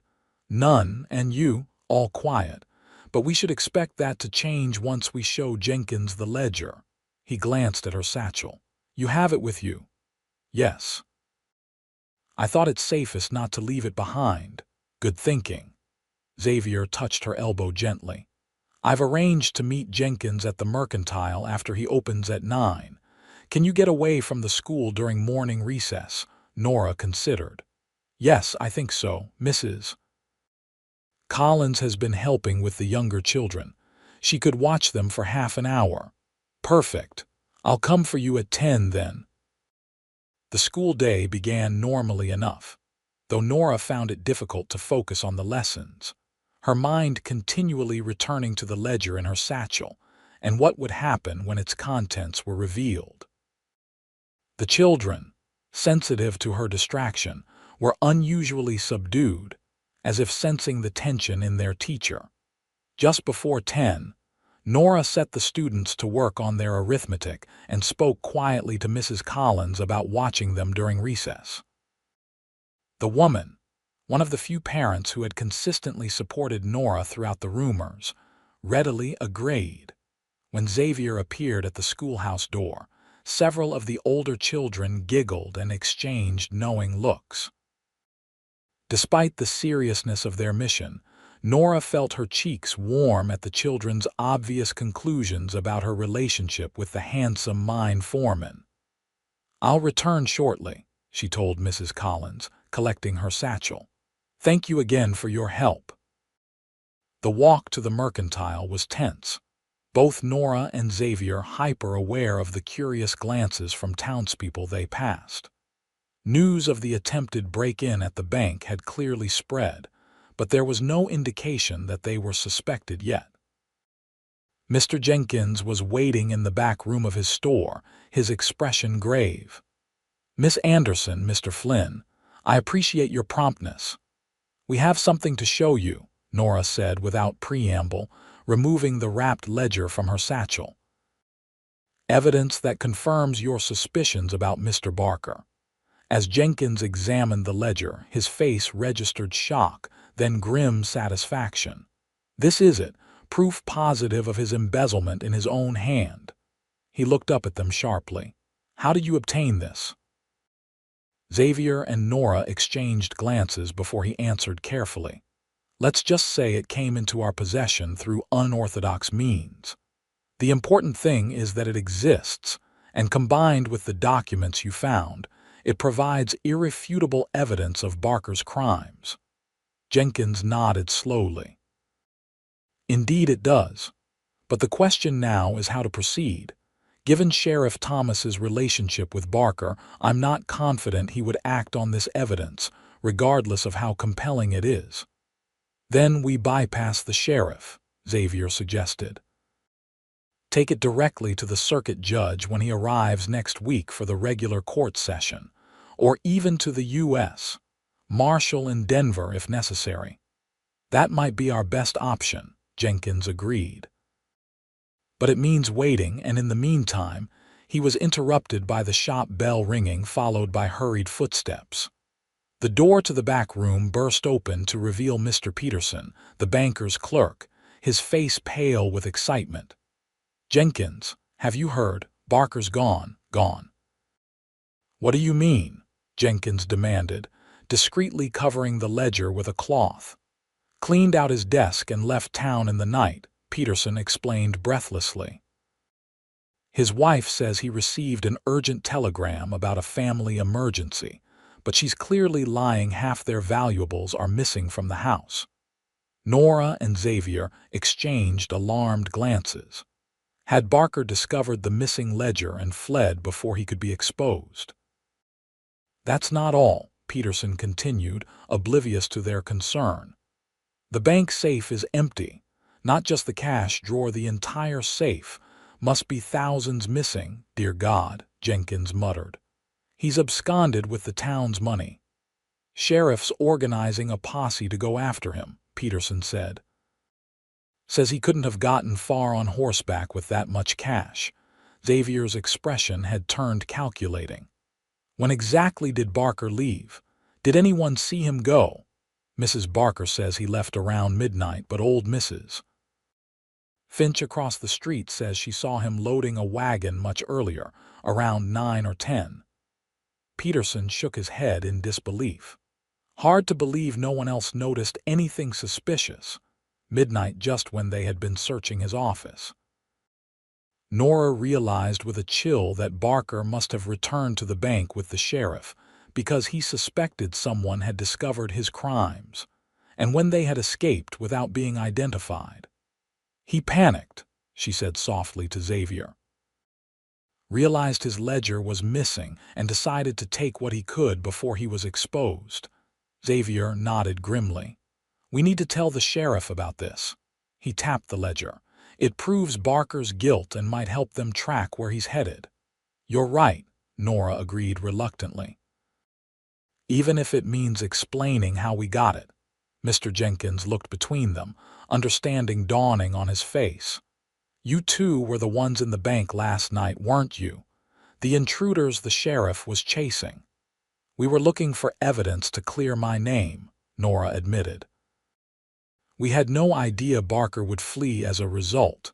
The merchant sighed heavily.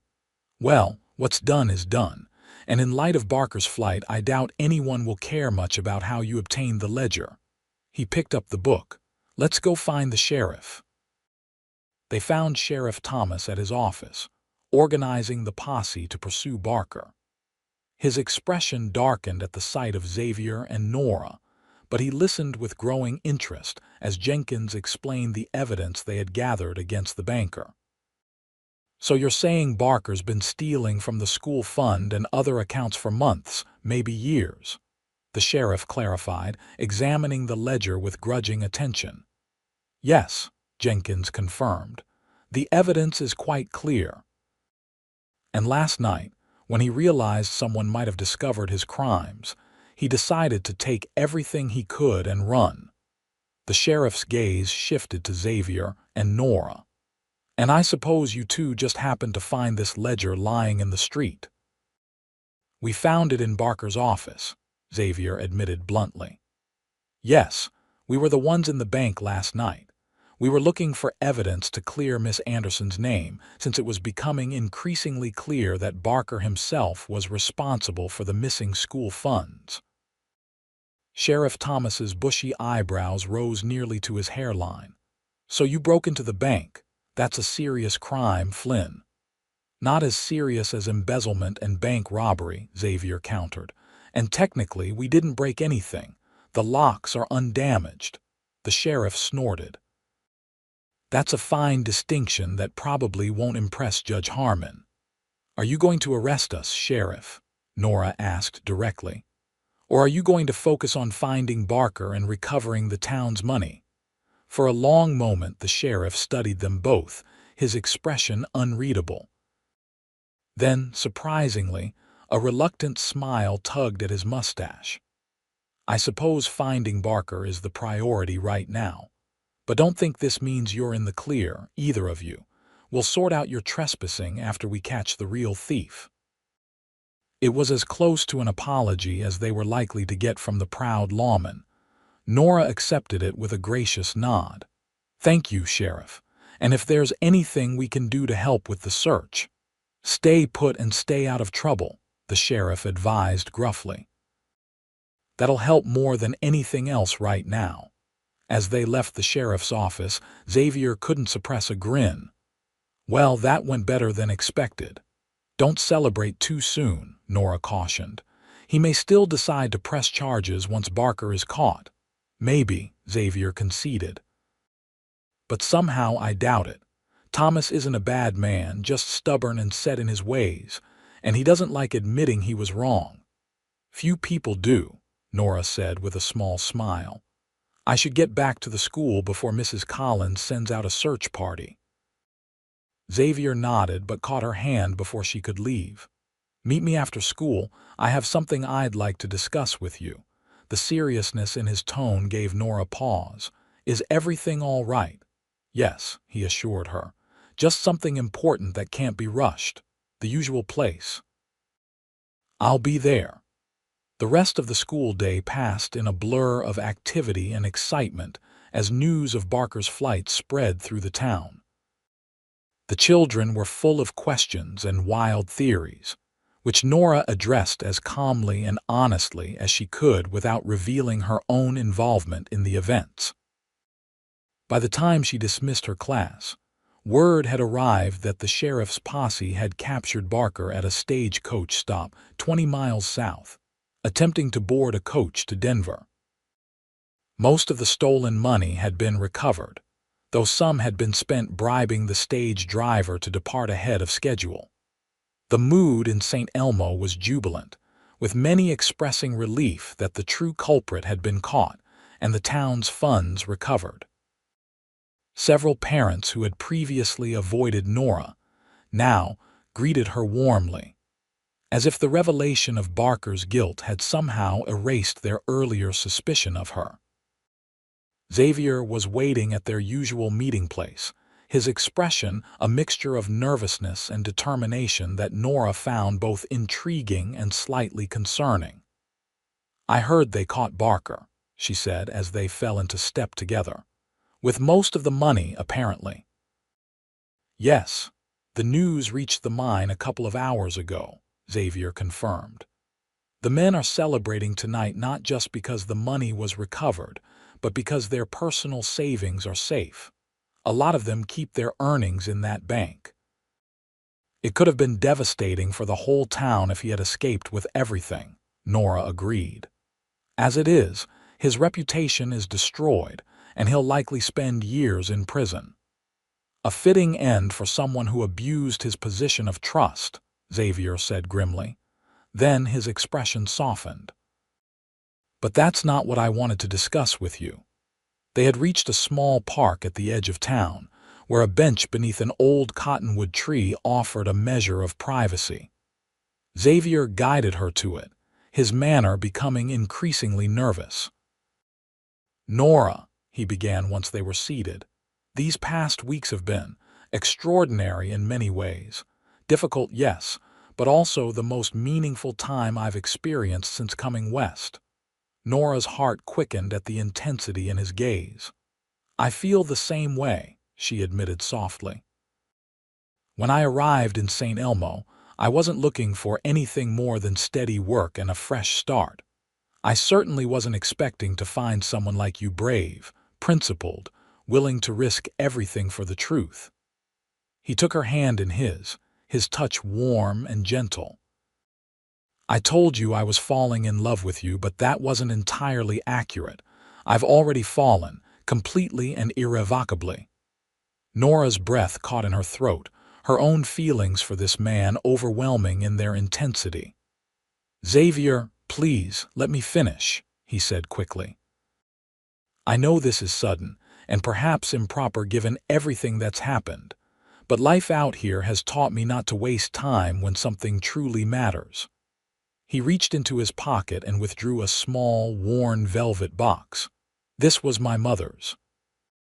I've carried it with me since leaving home, waiting for the right person to give it to. He opened the box to reveal a simple gold ring set with a small but brilliant diamond. Nora Anderson, would you do me the honor of becoming my wife? The world seemed to still around them as Nora absorbed his proposal, her mind racing with emotions too numerous and complex to name. Joy, certainly. Love, undoubtedly. But also a flutter of uncertainty, not about her feelings for Xavier, but about the suddenness of it all. I know what you're thinking, Xavier said gently. That it's too soon, that we barely know each other. and perhaps by Eastern standards that's true. But out here in places like St. Elmo, life moves differently. We've faced more together in these few weeks than many couples face in years of courtship. It's not that, Nora assured him, her voice steady despite the tears threatening to spill from her eyes. I know my own heart, Xavier. I love you completely and without reservation. Then, he looked at her questioningly, hope and anxiety mingled in his expression. I just need to be certain that this isn't simply a reaction to everything we've been through, the danger, the excitement, the shared purpose of clearing my name. She squeezed his hand reassuringly. I need to know that what we feel for each other will endure even when life returns to normal. Xavier nodded slowly, understanding in his eyes. That's fair and wise. He closed the ring box but kept it in his hand. So I'm not withdrawing my proposal, just postponing the answer. Will you consider it, Nora? Give us time to be sure. I will, she promised, her heart full. And Xavier, my instinct is to say yes. I just need a little time for my head to catch up with my heart. His smile was radiant with relief and renewed hope. That's all I can ask for. He tucked the ring box back into his pocket, then leaned forward to place a gentle kiss on her lips. However long it takes, I'll be here. As they walked back toward town, hand in hand in the golden evening light, Nora felt a sense of peace settle over her. The nightmare of false accusations was behind her. Her name was cleared, her position in the community restored and perhaps even strengthened by her vindication. And beside her walked a man whose love and support had never wavered, even in the darkest moments. The future stretched before them, full of promise and possibility. Whatever challenges it might hold, they would face them together, their bond forged in adversity and sealed with love. 3 months later, on a perfect summer day, the schoolhouse bell rang out, not to call children to their lessons, but to announce a wedding.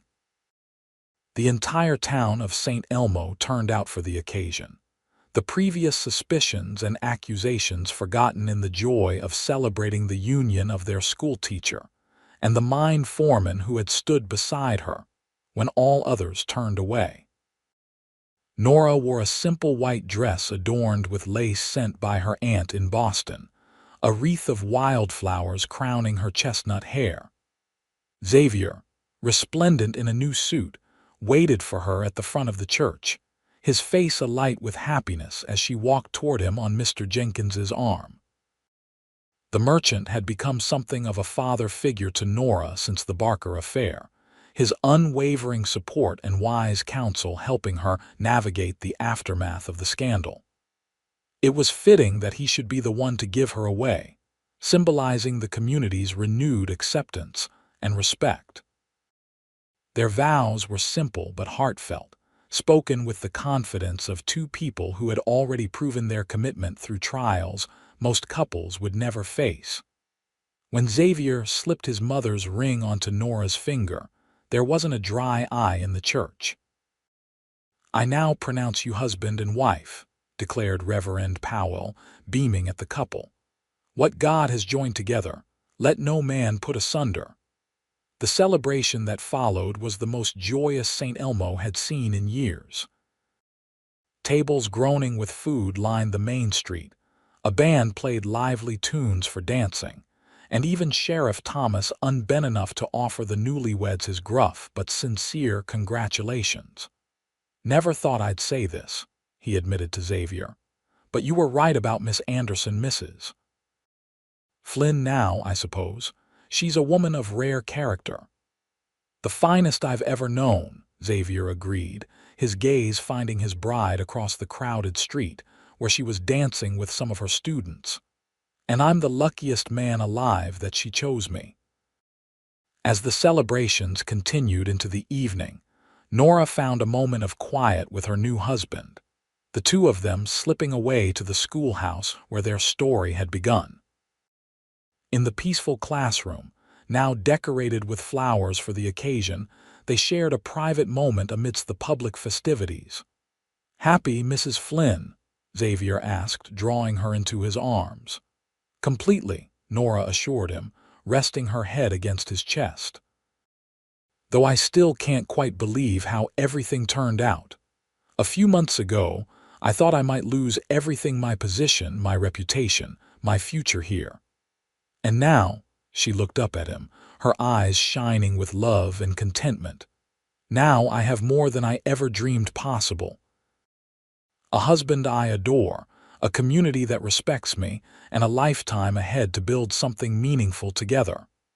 "Speaking of building," Xavier said, a hint of excitement in his voice, "I have a wedding present for you."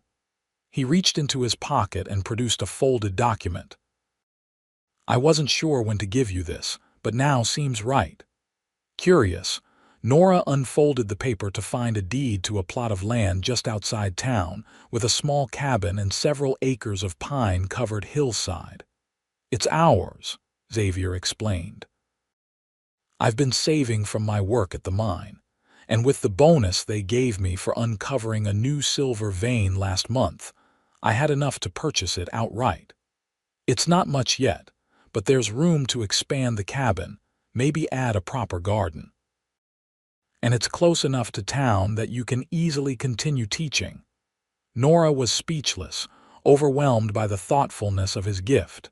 "It's perfect," she finally managed, her voice thick with emotion. "Absolutely perfect." "There's something else," Xavier added, a hint of nervousness returning to his manner. "The mine owners have offered me a partnership, a small share of the operation in recognition of my work improving production. It means more responsibility, but also more stability, better income." "Xavier, that's wonderful," Nora exclaimed. "You've more than earned it. It also means we can start thinking about the future, our future." His hand gently touched her cheek. "A family, perhaps, when you're ready." The thought of children, their children, filled Nora with a joy so profound it took her breath away. "I'd like that," she said softly. "Very much." Their kiss was a promise, sealed with all the love and hope two hearts could hold. As they rejoined the celebration outside, Nora marveled at the journey that had brought them to this moment, from suspicion to vindication, from strangers to partners, from solitary lives to a shared future bright with possibility. The town that had once turned against her now celebrated her happiness. The man who had dared to stand beside her when all others stepped away now stood beside her as husband and partner for life. And the future that had once seemed so uncertain now stretched before them, a path they would walk together, hand in hand, come what may.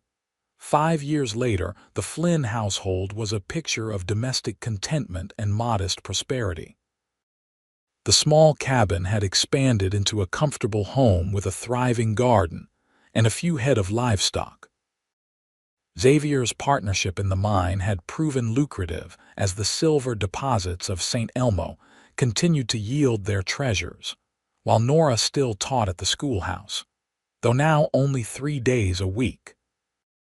The other days she devoted to their children: 4-year-old Thomas, named for Xavier's father, and 2-year-old Elizabeth, who had her mother's green eyes and her father's determined spirit. A third child was on the way, a new life growing beneath Nora's heart, eagerly anticipated by the entire family. The town itself had changed as well, growing more prosperous and established as the mining operations expanded. New businesses had opened, more families had settled, and the rough edges of the frontier community had gradually smoothed. Mr. Jenkins now served as mayor, his fair-minded leadership guiding St. Elmo through its transition from mining camp to proper town. On a crisp autumn afternoon, Nora sat on the porch of their home, watching Xavier play with the children in the yard. Thomas was attempting to throw a ball, his small face scrunched in concentration, while Elizabeth toddled after butterflies with delighted squeals. The scene filled Nora with a contentment so deep it bordered on awe. How far they had come from those tense, uncertain days when rumors and suspicion had threatened to destroy her life and reputation. How blessed they had been to find each other amidst that storm. Xavier looked up, catching her gaze across the yard, and his smile, still as warm and genuine as the day they met, sent a familiar flutter through her heart. 5 years of marriage had only deepened their connection, their shared experiences weaving their lives together in ways that went beyond mere partnership. "Papa, throw it," Thomas demanded, tugging at Xavier's trouser leg. With a laugh, Xavier obliged, gently tossing the ball for his son to chase. Then, scooping up Elizabeth, who had tired of butterfly hunting, he made his way to the porch where Nora sat. "How are you feeling?" he asked, sitting beside her with their daughter on his lap. "Perfectly well," Nora assured him, though in truth she was more tired with this pregnancy than the previous two. "Dr. Miller says everything is progressing normally." Xavier studied her face, seeing beyond her brave words as he always did. "You're working too hard. Perhaps it's time to consider taking a complete rest from teaching until after the baby comes." "Perhaps," Nora conceded, knowing he was right. "Mrs. Collins has offered to take over my classes if needed. Her oldest daughter just graduated from the normal school in Denver, and she's eager for the experience." "Then it's settled," Xavier said with gentle firmness. "Starting next week, you'll rest. Doctor's orders." Nora smiled at his protective concern. "Yes, sir, Mr. Flynn." Their conversation was interrupted by the arrival of a rider, one of the young men who worked at the telegraph office, his horse lathered from hard riding. "Mr. Flynn," he called, dismounting hastily. "Urgent telegram for you, sir, from Denver." Xavier handed Elizabeth to Nora and went to meet the messenger, his expression curious but not alarmed. Telegrams were no longer the rarity they had once been, though an urgent designation still typically meant significant news. Nora watched as he read the message, his face registering surprise, then something that looked like satisfaction. "Thank you, Jimmy," he said to the messenger, pressing a coin into his hand. No reply needed. As the young man rode away, Xavier returned to the porch, the telegram still in his hand. "What is it?" Nora asked, curiosity piqued by his expression. "News about Barker," Xavier replied, sitting beside her again. "He died in prison yesterday. Natural causes, apparently." Nora absorbed this information in silence. William Barker, the man whose crimes had nearly destroyed her life, had faded from her thoughts over the years.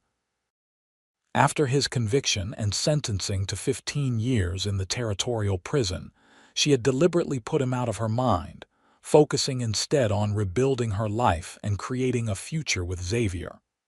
"How do you feel about it?" Xavier asked after a moment. Nora considered the question carefully. "I'm not sure," she admitted. "I don't rejoice in his death, certainly, but I can't pretend to mourn him either. Mostly I feel relieved, I suppose. That chapter of our lives is truly closed now." Xavier nodded, understanding as always. "I felt something similar. Not happiness at his passing, but a sense of justice completed." He glanced at the telegram again before folding it and tucking it into his pocket. "The interesting part is what else the message says. Apparently Barker made a full confession before he died, clearing your name once and for all, though that hardly seems necessary now." "Better late than never, I suppose," Nora said with a small smile. "Though, as you say, it hardly matters anymore. The town made its judgment years ago when the truth came out." "Still, it's fitting," Xavier observed. "A final vindication, if you like." Thomas, bored with his ball, had wandered back to the porch and now climbed onto his father's lap. "What's vindication, Papa?" he asked, his clear young voice stumbling slightly over the unfamiliar word. Xavier exchanged an amused glance with Nora before answering. It means being proven right when others thought you were wrong, son. It's when the truth comes out and everyone can see it. The boy considered this seriously, his small brow furrowed in thought. Like when I said Elizabeth took my wooden horse, but no one believed me and then we found it in her bed, Nora laughed, delighted by his reasoning. Exactly like that, Thomas. Very good. Satisfied with his understanding, the boy scrambled down again to resume his play, calling for his sister to join him. Elizabeth, always eager to follow her big brother, wriggled from Nora's lap and toddled after him, her chubby legs carrying her with surprising speed. Our children are growing too quickly, Nora observed, a hint of wistfulness in her voice. It seems like yesterday that Thomas was just learning to walk. And soon enough this little one will join them, Xavier said, his hand resting gently on her rounded belly. Our family grows, our home expands, the town prospers. We've built something good here, Nora. We have, she agreed, covering his hand with her own. Something I never imagined possible when I first came west. A true home, a loving family, work that matters. Xavier's arm encircled her shoulders, drawing her close.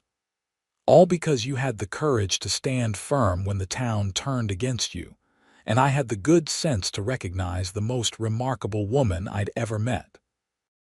We make a good team, Mr. Flynn, Nora said, resting her head against his shoulder. Always have.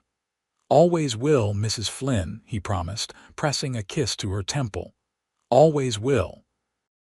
As the afternoon sun painted the mountains gold and their children's laughter filled the air, Nora reflected on the long, winding path that had led to this moment of perfect contentment. From the darkest days of suspicion and accusation to the bright promise of their shared future, every step had brought her closer to this a life built on love, trust, and the unwavering support of the man who had dared to stand beside her when all others turned away. It was, she thought with profound gratitude, everything she had ever hoped for and more than she had ever dared to dream. And it had all begun with a rumor, a cowboy's defense, and the courage to fight for the truth, no matter the cost.